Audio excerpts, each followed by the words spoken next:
শুরু হবে একাধিক প্রকল্পের টাকা দেওয়ার কাজ।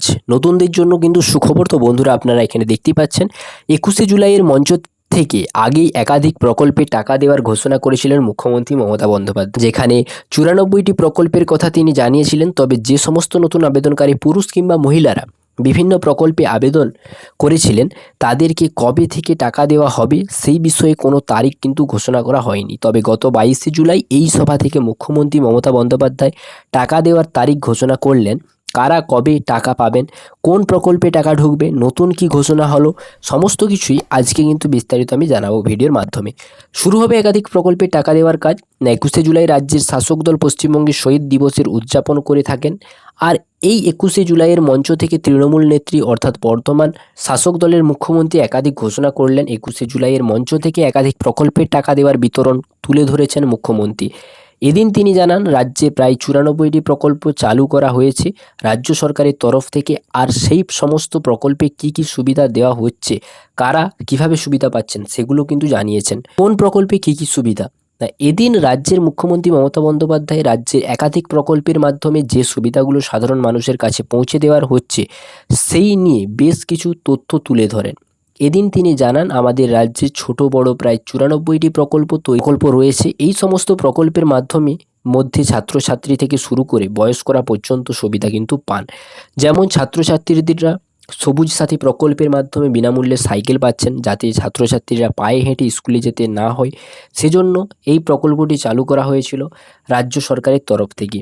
এই প্রকল্পটির পাশাপাশি তিনি বিনামূল্যে রেশনের কথাও জানান। রাজ্যের লক্ষ লক্ষ গ্রাহককে বিনামূল্যে রেশনের সুবিধা দেওয়ার রাজ্য সরকার, সেটাও জনসভায় তুলে ধরেন তিনি। কন্যাশ্রী প্রকল্পের প্রাপ্তবয়স্ক কন্যা ছাত্রীদের এককালীন ২৫,০০০ টাকা আর্থিক সুবিধা দেওয়া হয়, যাতে করে গরিব পরিবারের মেয়েরা নিজেদের পড়াশোনাকে এগিয়ে নিয়ে যেতে পারে। এছাড়া ছাত্রছাত্রীদের জন্য শিক্ষাশ্রী, মেধাশ্রী, স্বামী বিবেকানন্দ স্কলারশিপ সহ আরও একাধিক স্কলারশিপের কথাও কিন্তু ঘোষণা করেন, যে স্কলারশিপের মাধ্যমে ১,০০০ টাকা থেকে শুরু করে ১৬,০০০ টাকা পর্যন্ত কিন্তু পেয়ে থাকেন ছাত্রছাত্রীরা। এই সমস্ত প্রকল্পের পাশাপাশি তিনি লক্ষ্মীর ভাণ্ডারের প্রকল্পের নামও উল্লেখ করতে ভুলেননি। লক্ষ্মীর ভাণ্ডার প্রকল্পে বর্তমানে প্রায় ২,২১,০০,০০০ বেশি মহিলারা কিন্তু সুবিধা পাচ্ছেন, যার পরিমাণটা আবারও বাড়তে চলেছে। লক্ষ্মীর ভাণ্ডার প্রকল্পের পাশাপাশি কর্মশ্রী প্রকল্পের মাধ্যমে ৫০ দিনের জব কার্ডের কাজের সুবিধা দেওয়া রাজ্য সরকার।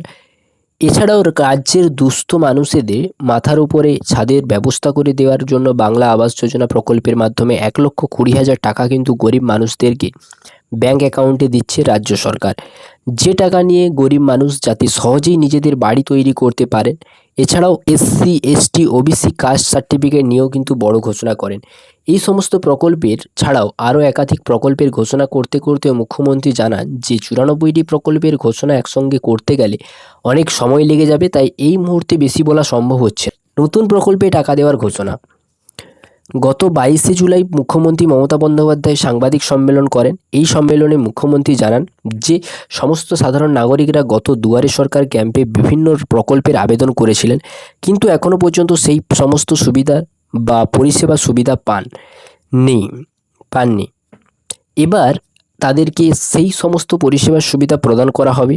এদিন মুখ্যমন্ত্রী জানান, লক্ষ্মীর ভাণ্ডার প্রকল্প থেকে শুরু করে কৃষি এবং কর্মশ্রী প্রকল্পের সঙ্গে বৃদ্ধ ভাতা, বিধবা ভাতা প্রকল্পের অন্যান্য প্রকল্প যেমন জমির পাট্টা, কাস্ট সার্টিফিকেট, এই সমস্ত পরিষেবার জন্য যারা আবেদন করেছিলেন তাদের মধ্যে থেকে প্রায় ৯০% মানুষকে পরিষেবা প্রদান করা হয়েছে। তবে বাকি যে 10% মানুষেরা এখনও পর্যন্ত দুয়ারে সরকার ক্যাম্পে আবেদন করেও পরিষেবা পাননি, তাদের জন্য তিনি নতুন ঘোষণা করলেন। মুখ্যমন্ত্রী এদিন জানান, যারা এখনও পর্যন্ত এই সমস্ত প্রকল্পের সুবিধা পাচ্ছেন না, তাদের আগামী ডিসেম্বর থেকে পরিষেবা কিন্তু প্রদান করা হবে। অর্থাৎ এর থেকে একটা স্পষ্ট ধারণা পাওয়া যেতে পারে, যারা নতুনভাবে দুয়ারে সরকার ক্যাম্পে বিভিন্ন প্রকল্পের আবেদন করেছিলেন কিন্তু এখনও পর্যন্ত টাকা পাচ্ছেন না বা কোনো প্রকল্পের সুবিধা পাচ্ছেন না, তারা ডিসেম্বর মাসে কিন্তু পরিষেবা পেতে পারেন। শুধু তাই নয়, পাশাপাশি বাংলার বাড়ি প্রকল্পের ওয়েটিং লিস্টে আছে যাদের নাম রয়েছে, তাদেরকেও বাংলার বাড়ি প্রকল্পের ১,২০,০০০ টাকা বাড়ি বানানোর জন্য দেওয়া হবে, যার প্রথম কিস্তির টাকা দেওয়া হবে ডিসেম্বর মাসেই। তাই যারা যারা এখনও টাকা পাচ্ছেন না, চিন্তা করবেন না, আগামী ডিসেম্বর মাসেই ঘোষণা অনুযায়ী আপনাদের ব্যাঙ্ক অ্যাকাউন্টে টাকা কিংবা প্রকল্পের পরিষেবা পেতে পারেন। তো আশা করি বুঝতে পারলেন যে নতুন প্রকল্পের টাকা কবে দেওয়া হবে এবং কি জানালেন মুখ্যমন্ত্রী মমতা বন্দ্যোপাধ্যায়। বিস্তারিত কিন্তু আজকের এই ভিডিওর মাধ্যমে আলোচনা করলাম। যদি ভিডিওটা ভালো লেগে থাকে অবশ্যই লাইক করবেন, চ্যানেলে যদি নতুন হয়ে থাকেন অবশ্যই চ্যানেলটাকে সাবস্ক্রাইব করে রাখবেন। Thanks for watching SML Sonali. জয় হিন্দ।